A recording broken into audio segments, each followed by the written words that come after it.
नमस्कार, मी मीनल चतुर्पाले। खास मुलाखत कार्यक्रमामध्ये आज आपल्यासोबत विजय जावंदिया सर जुळलेले आहे। ते शेतकरी संघटनेचे व किसान समन्वय महासंघाचे अध्यक्ष होते व त्याचबरोबर ते महाराष्ट्र राज्य कापूस महावितरण संघटनेमध्ये संचालक पदावर कार्यरत होते। तर जाणून घेऊया त्यांच्याकडनं विशेष माहिती। नमस्कार सर। नमस्कार। माझा प्रश्न तुम्हाला असा आहे की तुमची संघटना कुठल्या प्रकारे काम करते? आम्ही जी संघटना तयार केली, शेतकरी संघटना, ही 1980 पासून विदर्भात काम करते आहे आणि याचा मुख्य उद्देश हा होता की देशातल्या गरिबीचं कारण हे शेतीच्या शोषणात आहे आणि विशेष करून कोरडवाहू शेती ही नफ्याची नाही आणि ती गरिबीचं कारण आहे। त्याच्यामुळे कोरडवाहू शेती जर नफ्याची झाली तर या देशातल्याच गरिबीचं उत्तर नाही तर जगातल्या गरिबीचं उत्तर मिळू शकतं।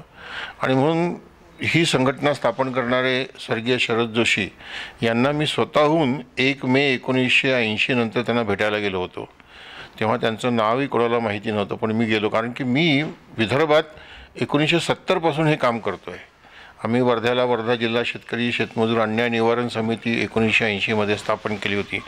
त्याच्या आधीच मी त्याच वर्षी 1980 मध्ये भारतीय किसान संघाचा वर्धा जिल्ह्याचा पहिला अध्यक्ष झालो होतो।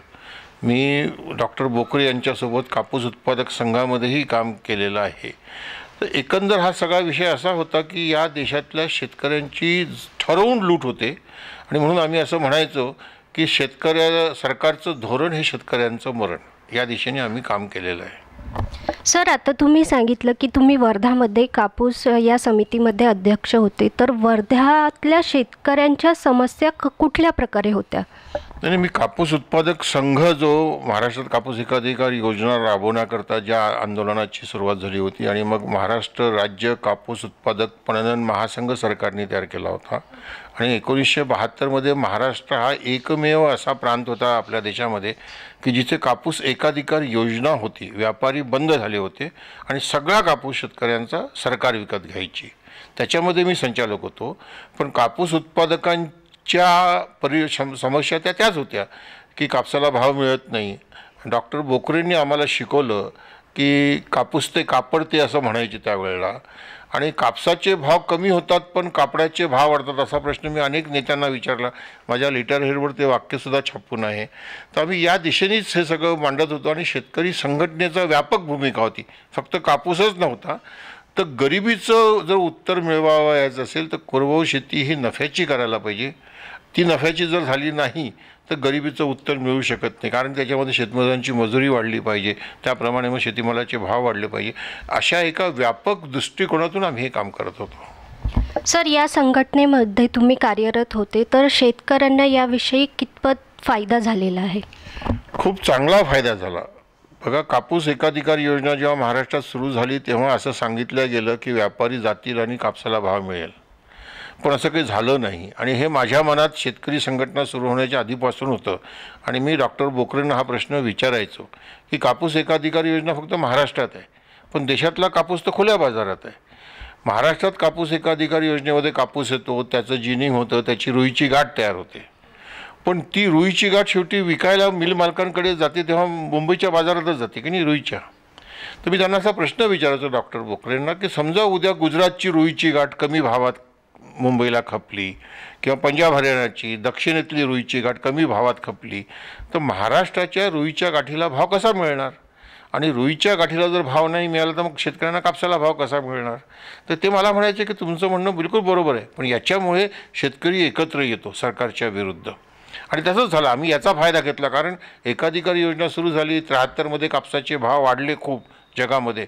250 रुपयाचा कापूस एकदम 500 रुपये झाला आणि तेव्हा एकाधिकार योजना वसंतराव नाकांनी 1 वर्षाकरता सस्पेंड केली, पण दुसऱ्या वर्षी पुन्हा सुरू करावी लागली कारण पुन्हा भाव पडलेत। पण एकाधिकार योजनेमुळे कापसाला भाव काही मिळत नव्हता आणि महाराष्ट्राच्या बाहेर व्यापाऱ्यांचा भाव जास्त असायचा, म्हणून आम्ही शेतकरी संघटनेच्या माध्यमातून शेतकऱ्यांना एकत्रित करू शकलो आणि या आंदोलनामुळे मग सरकारला निर्णय घ्यावा लागला। त्यांनी कापसाला अग्रिम बोनस जाहीर करण्याकरता सुरुवात केली आणि महाराष्ट्रामध्ये दिल्ली सरकारच्या हमी किमतीपेक्षा 500 ते 600 रुपये क्विंटल कापसाला अग्रिम बोनस मिळायला लागला। ही शेतकरी संघटनेची फार मोठी उपलब्धी होती. व्ही.पी. सिंग सरकार आलं या देशामध्ये तेव्हा 10,000 रुपयाची शेतकऱ्यांना कर्जमाफी मिळाली. आम्ही तेव्हा नादारी अर्ज भरण्याची आंदोलनं केली होती. व्ही.पी. सिंग जेव्हा आले तेव्हा या देशामध्ये शेतकऱ्यांकरता एक शेती धोरण ठरावं अशी भूमिका तयार झाली. त्याच्यामुळे शेतकरी संघटनेच्या आंदोलनातनं खूप फायदे झालेत. कापूस एकाधिकार योजनेमध्ये 3% कपात व्हायची भांडवल संचय निधी म्हणून, ती रद्द करून घेण्यात आम्ही यशस्वी झालो. 25% नफ्याची नफ्यातनं कपात व्हायची, ती 10% करण्यामध्ये आम्ही यशस्वी झालो. आणि इतकंच नाही तर मनमोहन सिंगांनी 2006मध्ये जेव्हा त्यांचं धोरण जाहीर केलं, विदर्भात आल्यानंतर कर्जमाफी जाहीर केली, त्यांनी शेतीमालाचे हमीभाव वाढवले. पण त्याच्या आधी विलासराव देशमुखांनी जे CM पॅकेज दिलं होतं त्याच्यातनं कापूस एकाधिकार योजनेमध्ये 3% कपात करून जे जवळपास 700 कोटी रुपये जमा होते ते प्रत्येक शेतकऱ्याच्या घरात त्याचा जो हिस्सा होता तो गेला. हे फार मोठं आम्ही अचीव केलेलं आहे. पण दुर्दैव असं आहे की याचं राजकारण आम्हाला नाही करता आलं. सर, शेती संघटनेमध्ये आता हे राजकारण सुरू आहे, तर पंजाबमध्ये शेतकऱ्यांवर झालेला हल्ला याविषयी तुम्ही काय सांगाल? नाही, आज जे पंजाबमध्ये आंदोलन सुरू आहे त्याची पार्श्वभूमी आपल्याला समजून घेतली पाहिजे आणि ती तुमच्या सगळ्या श्रोत्यांना सुद्धा समजून घेतली पाहिजे. काय झालेलं आहे, आमच्या देशामध्ये सगळ्या राजकीय पक्षांचं जे आहे ते शेतकऱ्यांचं राजकारण ते करतात, पण शेतकरी हिताच्या अर्थकारणाचं राजकारण करत नाही. कापूस एकाधिकार योजना सुरू झाली त्यातनं शेतकरी एकत्र झाला होता विदर्भामध्ये आणि शेतकरी संघटनेची तीच ताकद होती. पण ही जी मुक्त अर्थव्यवस्था आली या देशामध्ये 1990मध्ये आणि आमचे नेते स्वर्गीय शरद जोशींनी त्याला जेव्हा पाठिंबा दिला तेव्हा देशात सुद्धा शेतकरी आंदोलनामध्ये फूट पडली होती. कारण अनेक राज्यांमध्ये सुद्धा त्याला पाठिंबा देणारे त्याला विरोध करणार होते. माझ्यासारख्याचा प्रश्न असा होता शरद जोशींना की जगात मला एक देश दाखवा की जिथे शेतकरी हा फक्त बाजार व्यवस्थेवर जगतो आहे, त्याला सरकारच्या मदतीची गरज नाही आहे, असा एक देश दाखवा म्हटलं मला. मी जातो म्हटलं गावागावामध्ये, पण तसं काही झालं नाही. पण शेतकरी आंदोलन विभागलं गेलं. 90मध्ये नरसिंहरावांनी हे धोरण आणलं. मनमोहन सिंगजी त्यात अर्थमंत्री होते. पण तुम्ही पहा 95मध्ये WTOचं रचना झाली, विश्व व्यापार संघटनेची स्थापना झाली आणि 97 नंतर आपल्या देशामध्ये शेतकऱ्यांच्या आत्महत्यांचं महापर्व सुरू झालं. एक प्रकारे शेतकऱ्यांचं आत्महत्या हे एक आंदोलनच होतं. एक प्रकारे याच्यापेक्षा मोठं आंदोलन होऊ शकत नाही. आत्महत्या करणं काही सोपं नाही आहे. आंध्रमध्ये सगळ्यात मोठ्या कापूस उत्पादकांनी आत्महत्या केल्या 97-98मध्ये, कारण स्वस्त कापूस आयात झाला देशामध्ये. उलटा तेव्हा वाजपेयी सरकार होतं. हे सगळे मुद्दे आम्ही मांडले, पण शेतकरी आंदोलन विभाजित झालं होतं. पण या सगळ्याची दखल मनमोहन सिंगांनी घेतली. मनमोहन सिंग तेव्हा विदर्भात आले, विदर्भातच नाही आले तर माझ्या गावात आले. आमच्यासोबत 1 तास होतं. आम्ही जे काही मांडलं त्याला त्यांनी व्यवस्थित उत्तर दिलं. मी त्यांना असं म्हटलं की विश्व व्यापार संघटनेच्या दबावामध्ये आपल्याकडे आयात कर कमी आहे, कापूस आयात होतो आहे, त्याच्यामुळे शेतकरी मरतो आहे, सगळ्या शेतीमालाची आयात वाढते आहे, जगात भाव नाही आहे त्याच्यामुळे निर्यात होत नाही आहे, तिकडे सबसिडी आहे आपल्याकडे नाही आहे. त्यांनी सगळं मान्य केलं. त्यांनी म्हटलं की नाही, आपल्याला विश्व व्यापार संघटनेत राहायचं, पण कापसावर आयात कर लावू शकतो, शेतीमालाचे भाव वाढवण्याची गरज आहे, मजुरांची हे सगळं त्यांनी मान्य केलं. कर्जमाफीचं सुद्धा मान्य केलं. आणि तुम्ही पहा 2008-9च्या निवडणुकीच्या आधी त्यांनी 70,000 कोटीची कर्जमाफी जाहीर केली. मजुरांकरता मनरेगा राष्ट्रीय रोजगार गॅरंटी योजना जाहीर केली. शेतीमालाचे भाव 28 ते 50% एका वर्षात ना मोदींनी वाढवले ना याच्यापूर्वी कधी वाढलेले होते. पण याची दखल कोणी घेत नाही. तर राजकारण का होत नाही मला समजत नाही. हे सगळं झालं. UPA 2 आली, त्याच्यामध्ये मग पुन्हा पहिल्यासारखेच शेतकरी विरोधी धोरणं राबवल्या गेली. त्याचा ॲडव्हान्टेज नरेंद्र मोदींनी घेतला आणि नरेंद्र मोदी सत्तेत आलेत. नरेंद्र मोदी सत्तेत येताना त्यांनी काय आश्वासन दिलं होतं शेतकऱ्यांना की आम्ही सत्तेत येऊ तेव्हा आम्ही तुम्हाला स्वामीनाथन आयोग लागू करू, त्याच्यावर जो त्यांनी म्हटलेलं आहे की खर्चावर 50% नफा जोडून भाव देऊ. याच्यामुळे शेतकरी म्हणाला वा वा काय बात आहे. ते सत्तेत आले आणि सत्तेत आल्यानंतर त्यांनी सुप्रीम कोर्टात अफिडेविट केलं की आम्ही देऊ शकत नाही म्हणून. मग त्याची रिॲक्शन व्हायला लागली. सांगितलं की किसानों की आमदनी 2022 में दुगनी करेंगे. आता ती दुगनी कशी करेंगे तेही माहिती नाही. त्याची रिॲक्शन व्हायला लागली. शेतकरी सगळीकडे मागण्या करायला लागले. हे जे हमीभाव जाहीर करत होते ते हमीभावसुद्धा बाजारात मिळत नव्हते, कारण जगात सगळी मंदी येत होती. तुम्ही पहा ना, $116 क्रूड ऑइल $30 खाली आलं होतं. आपल्या देशात पेट्रोल स्वस्त झालेलं नाही, कारण यांनी टॅक्स वाढवलेत, पण जगात तर स्वस्त झालं ना. हमीभावही मिळत नव्हता. मंदसौरला गोळीबार झाला मध्य प्रदेशमध्ये, 5 शेतकरी शहीद झालेत. मग मोदींनी दुसरी घोषणा केली की आता आम्ही तुम्हाला 50% नफा जोडून भाव देतोय म्हणून 2019ची निवडणूक तयार करण्याकरता. 3 राज्यात हे निवडणूक हारलेत. त्याच्यामुळे मग यांनी घोषणा केली की हम PM किसान सन्मान निधी 6,000 रुपये प्रत्येक शेतकऱ्याला देतो म्हणून सांगितलं. निवडणूक जिंकली. आता पुन्हा प्रधानमंत्री झालेत. शेतीमालाचे भाव 3-4% ते वाढून राहिलेले आहेत, खर्च किती वाढलेला असताना, पण ते हमीभावसुद्धा देता येत नाही. म्हणून त्यांनी आता नवीन 3 कायदे सांगितले. आणि ते 3 कायदे काय म्हणतात की हे 3 कायदे क्रांतिकारी आहे. त्यांचं जे नेहमी काँग्रेस असतं की 70 वर्ष काँग्रेसने लूटलं, 70 वर्ष काँग्रेस, ते म्हणतात की सगळी लूट थांबणार आहे या 3 कायद्यांमुळे. आणि त्याच्यामुळे आता शेतकऱ्यांचं भलं होणार आहे. APMCच्या बाहेर विकण्याची परवानगी दिली. 1 नेशन 1 मार्केट, तुम्ही कॉन्ट्रॅक्ट फार्मिंग करा. जीवनावश्यक वस्तू कायदा आम्ही काढून टाकला. पंजाबचा शेतकरी जो आंदोलित झालेला आहे तो याच्यामुळे झाला आहे की मोदी जे बोलतात त्याच्या एकदम विरोधात करतात. या 3 कायद्यामुळे मोदी MSPची जी गॅरंटी पंजाब हरियाणाच्या शेतकऱ्यांना मिळते त्याच्यापासून दूर जाऊ इच्छितात. आज पंजाबच्या शेतकऱ्यांचा 90% धान आणि गहू तिथे विकत घेतला जातो आहे. त्यांचा कर्जबाजारीपणा वाढलेला आहे, त्यांचा खर्च वाढतो आहे, डिझेल काही स्वस्त होत नाही आहे. या सगळ्या याच्यामध्ये म्हणून तो पंजाबचा शेतकरी आज आंदोलित झालेला आहे. आणि पंजाबचा शेतकरी आज आंदोलित झाला असं नाही आहे. याच्यापूर्वी तुम्ही पहा तामिळनाडूचा शेतकरी जंतर मंतरवर त्यांनी कसं आंदोलन केलं. नागडा झाला, मूत्र काय प्यायला, उंदीर काय त्यांनी खाल्ले तिथे, पण लक्ष नाही दिलं ना. आज पंजाबच्या शेतकऱ्यांनी खरं मोदींना एक पाऊल मागे टाकलेलं आहे. म्हणून मोदींना सतत म्हणावं लागतं की MSP रहेगी, APMC रहेगी, है की नाही. आणि म्हणतात आम्ही इतकं धान खरेदी केलं. कारण बनारसला त्यांनी गंगा जल घेऊन काय भाषण केलं, 3 लाख करोड़ का हमने गहू खरेदी किया, 5 लाख करोड़ का हमने धान खरेदी किया, 50,000 करोड़ का हमने दालें खरेदी की. एक्झॅक्टली हेच आहे. हे समजून घेतलं पाहिजे की आता मोदींच्या लक्षात आलं आहे की मी जे 50% नफा जोडून भाव देऊ म्हटलं होतं ते आता माझ्या गळ्यात अडकतं आहे. कारण आता शेतीमालाचा भाव बाजारात मिळत नाही आहे. त्या हमी भावाकरता सरकारवर सगळीकडनं दबाव येतो आहे आणि एवढं काही खरेदी करणं शक्य नाही आहे. मग त्यांनी हे 3 नवीन झुंझुणे देऊन टाकले की पहा तुम्हाला स्वतंत्र करतोय, 1 नेशन 1 मार्केट, तुम्ही कोणाशी कॉन्ट्रॅक्ट करा, काही करा. मला असं वाटतं शेतकऱ्यांच्या लक्षात येतं आहे की हे जरी राम मंदिर काढत असले तरी राम मंदिर काढणाऱ्यांचं जे रामाचं जे खरं वाक्य होतं की रघुकुल रीत सदा चली आई, प्राण जाई पर वचन न जाई, 50% नफा जोडून याचं काय झालं. शेतकरी तोच प्रश्न विचारतात आहेत की तुम्ही हे 3 कायदे आम्हाला सांगता पण या 3ही कायद्यामध्ये कुठेही MSPचा उल्लेख नाही. का नाही. तुम्हाला जर एवढा विश्वास, मी सुद्धा हे म्हणतो ना की जर नरेंद्र मोदी आणि त्यांच्या सरकारला एवढा विश्वास आहे की शेतकऱ्यांना बाजार समितीच्या बाहेर जे नवीन व्यापारी येणार आहेत त्यांच्याकडनं चांगला भाव मिळणार आहे, ज्या काँग्रेसच्या जमान्यात मिळाला नाही. चांगला भाव म्हणजे काय, MSPपेक्षा जास्त भाव. मग त्यांना MSP कायदेशीर करायला अडचण काय आहे. ते उगाच काँग्रेसने नाही किया, 70 साल ने जाऊ दे ना काँग्रेसला. काँग्रेसने नहीं किया करके तो आपको सत्ता में लाया है, तर तुम्ही करा.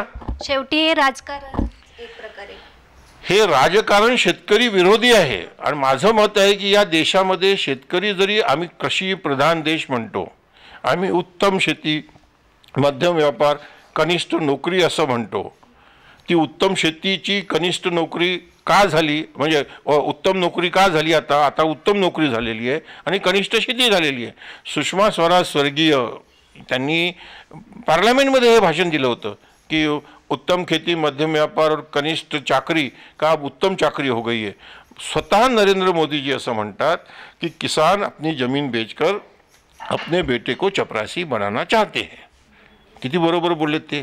तुम्हालाही माहिती आहे बेटा की आज आपला महाराष्ट्रामध्ये एका मास्तराच्या नोकरी करता 25-25 लाख रुपयाचं डोनेशन लोक द्यायला तयार आहेत.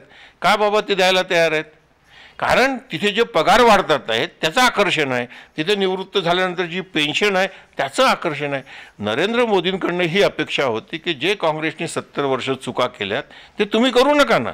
पण ते तेच करतात आहेत आणि नुसत्या घोषणा मोठ्या मोठ्या करतात आहेत. ते काय म्हणतात आहेत कि कांग्रेस वाले किसानों को भ्रमित कर रहे हैं और भविष्य का डर बता रहे हैं, है ना.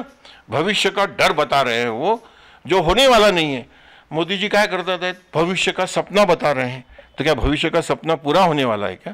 72 महिन्यात जे काही घडलं नाही त्याच्यावरनं तो विश्वास करू इच्छित नाही ना. तुम्ही 50% नफा जोडून भाव देऊ सांगितलं, तुम्ही सांगितलं की आम्ही शेतकऱ्यांचं उत्पन्न दुप्पट करू, तुम्ही सांगितलं की शेतकऱ्यांची कर्जमाफी करू, ती तुम्ही केली नाही, राज्यावर ढकलून दिली. म्हणून मला असं वाटतं आहे की इथे कुठेतरी विश्वसनीयता गेलेली आहे.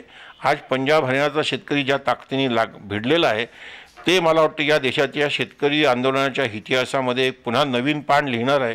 याच्या आधी अशी मोठी आंदोलनं झाली. आम्ही बोट क्लबवर राजीव गांधी प्रधानमंत्री असताना 1988मध्ये याच्यापेक्षा मोठं प्रदर्शन केलं होतं. तेव्हा मास मीडिया नव्हता, तेव्हा तुमच्यासारखे चॅनल्स नव्हते, दूरदर्शन होतं, तरी आम्हाला खूप चांगली त्यावेळेस प्रसिद्धी मिळाली होती. आम्ही घेराव केला होता चंदीगडला राज्यपाल भवनाचा 1984मध्ये जेव्हा भिंडरवाले जिवंत होते. आज मला दुःख याचं होतं आहे की भारतीय जनता पार्टीवाले या शिखांचं आंदोलन आहे आणि हे खलिस्तानीवाली आंदोलन आहे. अरे काय बोलता हो तुम्ही?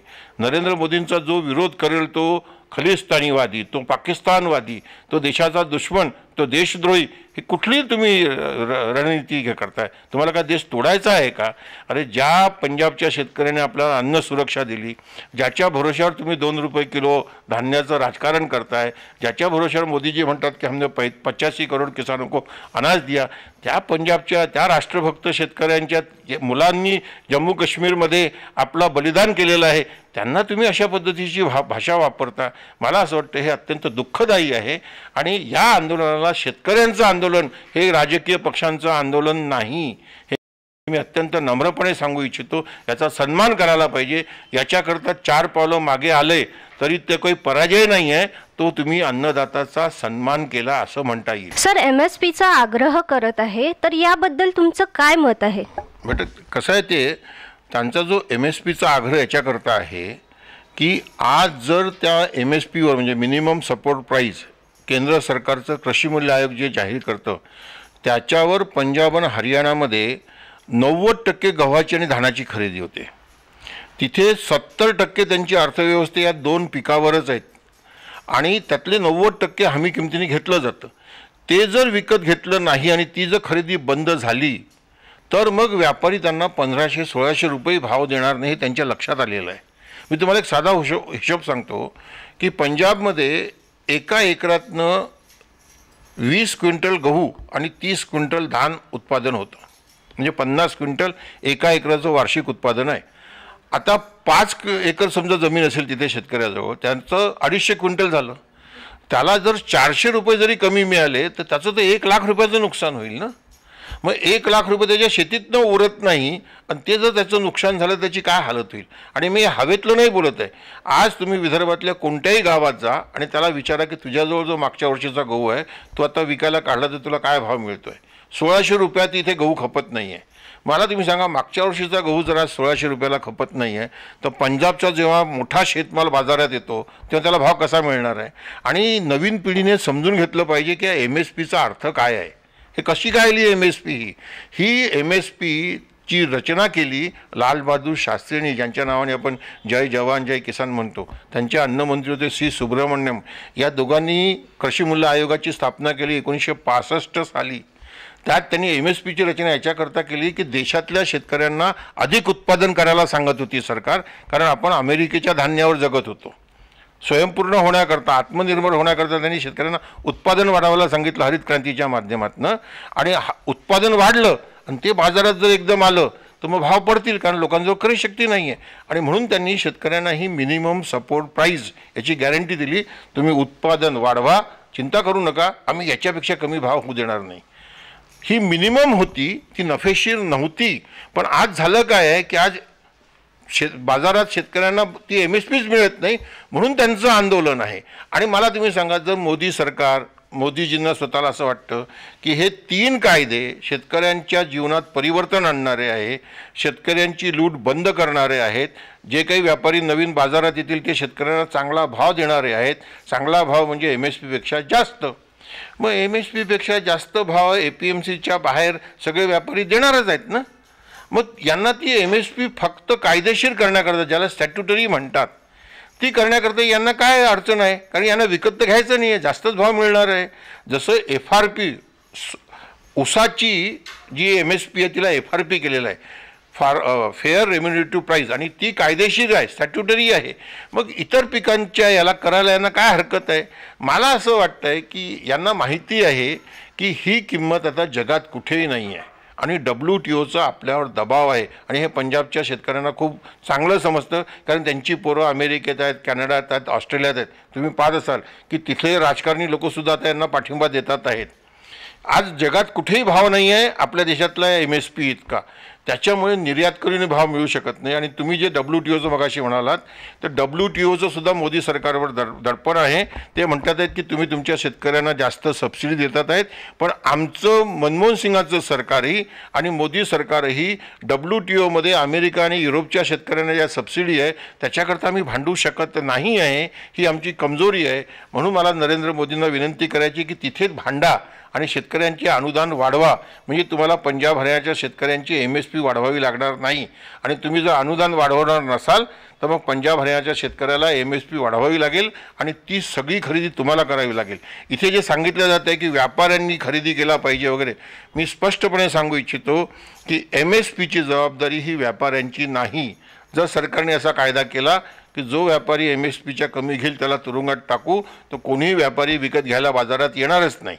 मग शेतकऱ्यांनी कोणाला विकायचं? म्हणून माझं असं मत आहे की MSP ही जबाबदारी केंद्र सरकारची आहे, ती त्यांनी निभवली पाहिजे. आणि आता तर भारतीय किसान संघ आणि स्वदेशी जागरण मंच जे राष्ट्रीय स्वयंसेवक संघाच्या संघटना आहेत त्यांनीसुद्धा या मागणीला पाठिंबा दिलेला आहे. आणि म्हणून MSPचा आग्रह समजून घेतला पाहिजे आणि त्याचा सन्मान केला पाहिजे. सर, महाराष्ट्रामध्ये शेतकऱ्यांच्या इतक्या आत्महत्या होतात, तर त्यामध्ये हा कृषी कायदा लावणं कितपत बरोबर आहे? बघा, शेतकऱ्यांच्या आत्महत्याबद्दल मी नेहमी असं म्हणतो आहे की हे टिप ऑफ द आईसबर्ग आहे ना. 2/3 पाण्यात आहे, 1/3 वरती आहे. खरं तर पूर्ण ॲग्रिकल्चर क्रायसिस आहे. आणि तुमचा प्रश्न एकदम परफेक्ट आहे की शेतकऱ्यांच्या आत्महत्या विचारणे. शेतकरी इतका, जो शेतकरी जगतो आहे तो काय चांगलं जीवन जगतो आहे का? मी हा प्रश्न डॉक्टर मनमोहन सिंगांना माझ्या गावात विचारला होता की तुम्ही आत्महत्येच्या शेतकऱ्यांना भेटायचं म्हणतात, पण आत्महत्या करणारा शेतकरी तुम्ही भेटता, पण जो शेतकरी आत्महत्या करत नाही, he is living just because he is not dying, तो मरत नाही म्हणून जगतो, असं मी त्यांच्यासमोर बोललो होतो. मला असं वाटतं आहे की आत्महत्येचा विचार का येतो शेतकऱ्यांच्या मनात? कारण त्याच्यावर अनेक संकटं येतात. त्याच्या कर्जबाजारीपणा वाढतो, मुलामुलींचं शिक्षण होत नाही, मुलींचं लग्न करताना विचार पडतो, जमीन विकायला काढली तर जमीन विकत घ्यायला कोणी नाही आहे. किती लोकांना हे माहिती आहे की आज गावातली जमीन गावातला माणूस विकत घेऊ शकत नाही, शहरातनं पैसा येतो पोराकडनं किंवा पोरीकडनं, तेव्हा जमिनीचे सौदे होतात. हे किती लोकांना माहिती. म्हणून मला असं वाटतं की मोदीजीसुद्धा आत्महत्या, मनमोहन सिंग सरकार की नीती मर जवान मर किसान आहे ते म्हणायचे. पण मोदीजींनी काय केलं 72 महिन्यामध्ये? 72 महिन्यात एक तरी चांगली गोष्ट शेतकऱ्यांकरता केली का? फक्त 6,000 रुपये डायरेक्ट त्याच्या खात्यात दिले. आणि 6,000 रुपये म्हणजे काय? 500 रुपये महिना. आणि तेही कोणा शेतकऱ्याला? तर 2 एकराच्या 5 एकराच्या शेतकऱ्याला. तुम्ही निवडणूक जिंकाल ना अशाने. मोदींचं जे धोरण आहे ना ते निवडणूक जिंकण्याचं आहे. मी स्पष्टपणे सांगतो, 500 रुपये महिलेच्या खात्यात देऊन टाकले, 5 किलो धान्य फुकट देऊन टाकलं, एक स्वच्छतागृह बांधून दिलं, 6,000 रुपये किसान सन्मान निधी दिला. शेतमजुराची मजुरी वाढवली का? नवीन पिढीने हा प्रश्न विचारला पाहिजे ना की तुम्ही जेव्हा म्हणता सबका साथ सबका विकास, वेतन आयोगामध्ये तुम्ही जर 6व्या वेतन आयोगाचे 250 रुपये महिना तुम्ही 250 रुपये रोज 600 रुपये रोज करता, तर त्या तुलनेत शेतमजूर भावा बहिणीची मजुरी वाढवा ना. 182 रुपये रोजाची मनरेगाची मजुरी यांनी 202 केली. हा अन्याय नाही का? मग ती कमीत कमी 400-500 तर करा ना, 600 नका करू. पण मग ती मजुरी देण्याकरता शेतीमालाचे भाव काय पाहिजे हे सांगा. सबका साथ सबका विकास कसा होणार आहे हो? म्हणून मला असं वाटतं आहे की हे राजकारण जास्त आहे, शेतकरी हिताच्या अर्थकारणाचं राजकारण नाही. सर, माझा शेवटचा प्रश्न असा आहे की देशामध्ये शेतकरी मरत आहे, आत्महत्या करत आहे, देशाला ते कळत नाही, राजकारण वाढत आहे, तर याबद्दल तुम्ही देशाला, युवा पिढीला काय सांगू इच्छिता? माझं बिलकुल छान प्रश्न विचार. मला असं वाटतं आहे की आमच्या देशातली जी युवा पिढी आणि जी शिकते आहे, कारण ती पुढची राजकीय नेता आहे, ती पुढची सरकारी अधिकारी आहे, ते पुढचे IAS ऑफिसर आहेत. राजकारणी नेता धोरण नाही ठरवत हो, आमच्या देशातला IAS अधिकारी धोरण ठरवतो. म्हणून तुमच्या पिढीमधनं असे लोक तयार झाले पाहिजे की ते खरा अभ्यास करून या देशात बाबासाहेब आंबेडकरांनी जी घटना दिली त्या घटनेत काय म्हटलेलं आहे, माणसाला माणसासारखं जगण्याचा अधिकार देणार. आणि बाबासाहेबांचं राजकारणसुद्धा हेच होतं की माणसाला माणसासारखं जगण्याचा अधिकार देणारी राजकीय, आर्थिक, सामाजिक व्यवस्था निर्माण करणं. गांधींनी काय म्हटलं होतं की वकिलाचा पगार आणि सफाई कामगाराचा पगार याच्यामध्ये अंतर असू नये. डॉक्टर राम मनोहर लोहिया यांनी काय म्हटलं होतं, हमको गैरबराबरी दूर करनी है. पण गैरबराबरीची व्याख्या काय, तर ते असं म्हणायचे की कमीत कमी उत्पन्न जर 1 रुपया असेल तर अधिकतम उत्पन्न 5 रुपये असलं पाहिजे. नवीन पिढीने याचा विचार करावा की हे धोरण आणण्याकरता काय करायला पाहिजे. आम्ही ज्योतिबा फुलेंचं नाव घेतो. ज्योतिबा फुलेंच्या शेतकऱ्यांच्या आसूडमध्ये प्रकरण 3चं पहिलं वाक्य लिहिलेलं आहे की गोऱ्या इंग्रज सरकारनं सरकारी कामगारांचे पगार वाढवून शेतकऱ्यांवर नाना प्रकारचे कर लावून शेतकऱ्यांना कर्जबाजारी केलेले आहेत. आम्हाला सरकारी कामगारांचे पगार वाढतात त्याचा विरोध नाही हो, पण त्या तुलनेत शेतकऱ्याला, शेतमजुराला मिळालं पाहिजे की नाही मिळालं पाहिजे. राष्ट्रसंत तुकडोजी महाराजांनी ग्रामगीतेमध्ये गांधीवाद फार सोप्या शब्दामध्ये मांडला. कच्चा माल मातीच्याच भावे, पक्का होताची चौपटी न घ्यावे, ग्रामजन सुखी कसे व्हावे. मला असं वाटतं आहे की नवीन पिढीने या पद्धतीने या सगळ्या गोष्टींचा अभ्यास करून या देशातल्या प्रत्येक माणसाला माणसासारखा जगण्याचा अधिकार मिळेल अशी राजकीय, अशी आर्थिक, अशी सामाजिक व्यवस्था निर्माण करण्याकरता, काम करण्याकरता आपल्याला तयार करावं. शेवटी शेतकऱ्याचंच मरणं असं या स्वरूपातून आपल्याला माहीत पडलं.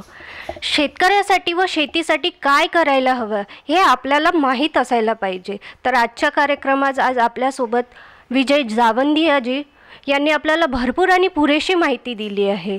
त्याकरता मी त्यांना धन्यवाद करते. धन्यवाद सर. नमस्कार. तर पुन्हा भेटूया एक नवीन खास मुलाखतीसह. तोवर पाहत राहा शंखनाद, आवाज सत्याचा.